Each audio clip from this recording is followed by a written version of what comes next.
back at practice this week for the Eagles. He says he's 100% healthy and will play tomorrow against the Rams. So a little fantasy alert there. Same goes for Lane Johnson, who's expected to return, which is great news for Carson Wentz, because that brings us to the Protection Spotlight presented by Allstate. And last week we talked about this offensive line, and Carson Wentz, we watched him get sacked 8 times in that game. D-Hall, he had an up-close and personal view calling the game, but Mike Robb, it does not get much easier this week with Aaron Donald on the other side. Yeah, Aaron Donald last week, I knew Aaron Donald was good, man, but playing the Dallas Cowboys and some of those stars they have across the offensive line, I just didn't expect him to dominate like he did last week. Cody, send me my tape. Let me see this tape, man. Just check out what he does to the center and all-pro right guard. He goes in for a stunt, hits the center underneath the chin, ricochets him into the guard, knocks both of them down, and hits the quarterback. I mean, look at these moves. This is Zach Martin. This dude's an all-pro, makes a lot of money. Some people say he's going to be in the Hall of Fame. Aaron Donald makes him look like he's on Pop Warner. Are you kidding me? And now you're playing the Philadelphia Eagles, who gave up 8 sacks last week. I mean, I just don't understand how they're going to block Aaron Donald, even though Aaron Donald only has, what, 0 sacks in 3 games versus the Philadelphia Eagles. But if I'm Carson Wentz, man, I took my big guys out for a steak dinner. I cooked, got their feet rubbed, something to get these guys motivated to block Aaron Donald because, yeah, man, I don't know if Carson Wentz's insurance covers this type of injury. Well, in Lane Johnson's case, you got to rub the ankle because that's what's hurt. He had some swelling last week, and that's why they decided in the end to not let him try to play through that. Expectation is he is back this week, so that's going to help. Miles Sanders coming back is actually going to help as well. He is good in his his blitz pickups. But I was talking to Sean McVay yesterday, and he said, I got to be honest, I am sort of happy that Brandon Brooks is not there. That's the guy they lost in the preseason. He's the right guard usually for them, and he is stout. He is one of the guys, I don't want to say he gives Aaron Donald a hard time, but he makes Aaron Donald work for it a lot harder than some other guys. So that's going to be a huge key with Nate Herbig in there playing his second game this year and first against Aaron Donald. Look out. And Rob, you talked about Aaron Donald's ability to just take over a game. I saw that Eagles offensive line, and Washington sent waves at them. And so having just that one impact player in Aaron Donald, maybe they can put 2 or 3 guys on him. I don't know, but it's going to be exciting to watch because Aaron Donald is a monster. Is Aaron Donald getting better? Because it seems like he is. We saw him basically throw Ezekiel Elliott out the club like he was a small human. I mean, he made such an impact in this game, Aaron Donald did. He had 10 pressures, according to PFF. That was the most he's had in a single game since 2018, week 16 of 2018. And 10 pressures with incessant double teams. I mean, this was such a performance by him. So we'll see how he does this week. Good luck to the Eagles offensive line. Now, of course, if I may the Rams, add one more thing. One of 3 teams. Hold on. Go ahead. Sorry.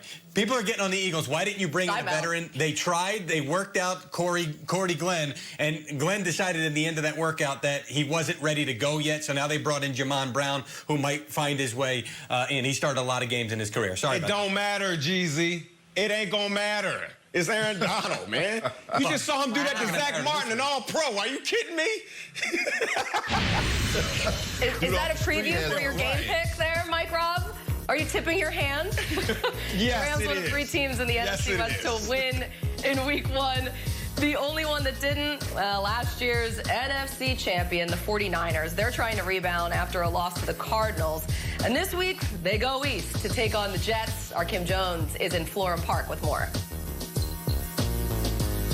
In this early NFL season, the New York Jets already have a recurring storyline. Injuries. On Friday afternoon, head coach Adam Gase said Jamison Crowder is out for Sunday's home opener against the 49ers. Gase called Crowder probably the Jets' best offensive player the last 2 years. So this one hurts. And as you know, Le'Veon Bell already on IR. He will miss at least the next 3 games. As far as the playmakers available to Sam Darnold against the San Francisco 49ers, you could write their names on a Post-it note. Brashad Perryman and Chris Hogan outside. Braxton Berrios in the slot. The ageless Frank Gore in the backfield, and he might be joined by rookie running back LaMichael Pirine, who could make his NFL debut. And then there is tight end Chris Herndon. Perhaps he can be of the best help to Sam Darnold. 2 years ago, the two had a wonderful connection. The Jets would love for them to rekindle that. Thank you, Kim Jones. Okay, so let's focus on the other side of this, on the 49ers, because their week 1 loss, it was one of the surprises. But D. Hall, there were some things you noticed here about Jimmy G.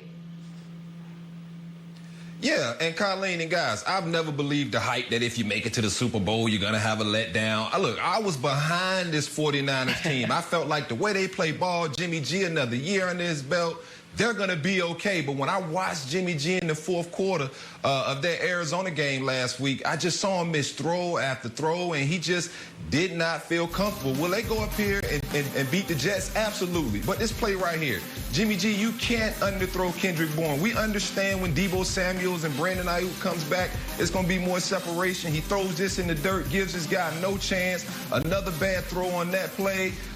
You know, this play right here, he's behind the receiver on a crucial third down.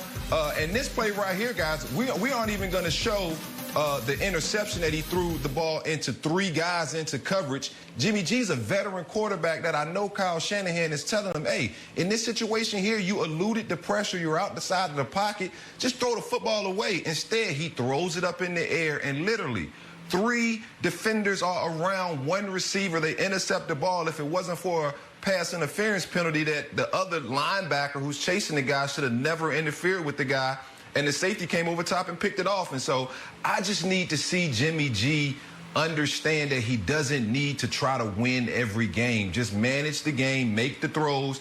Kyle Shanahan is going to fabricate enough offense and shots downfield in this offense that he doesn't need to force plays. And I'm just seeing him force plays. And, you know, I know M-Rob's laughing at me because I was 100% behind the 49ers, and now I got my doubts.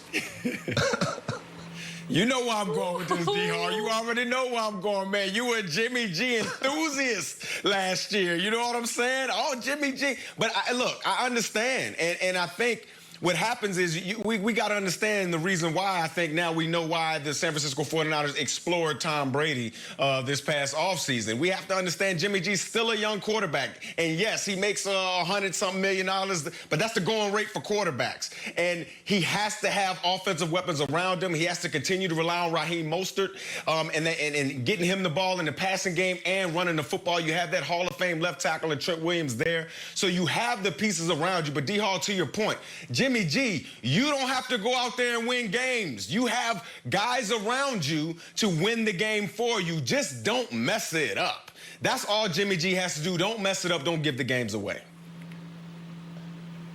They have the pieces around Jimmy G, but maybe fewer pieces this week because George Kittle, he's out with that knee injury. So they're going to need a lot more from their pass catchers in this game. Deebo Samuel, he's still on the short-term IR. Brandon Ayuk, though, their rookie wide receiver, he'll make his debut. They signed Mo Sanu. I think they're just trying to kind of get by right now. So maybe what they really need is just a trip to the Greenbrier Resort. That's exactly where they're going to be staying after the Jets game, before the Giants game.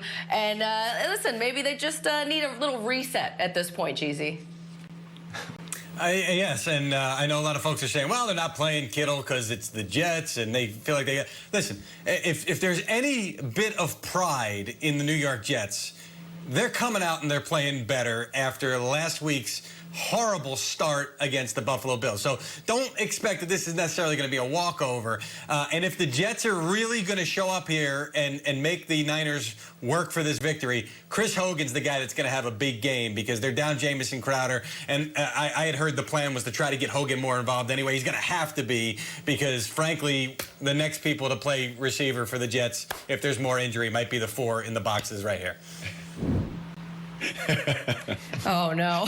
That's terrible. I mean, Jamison Crowder, losing him, they really could have used him this week, especially with Richard Sherman out as well. So the Jets good luck to you out there. We have more to come here on Good Morning Football Weekend. Clyde Edwards-Helaire. Let's talk about him. He lived up to all the hype and more in his debut. So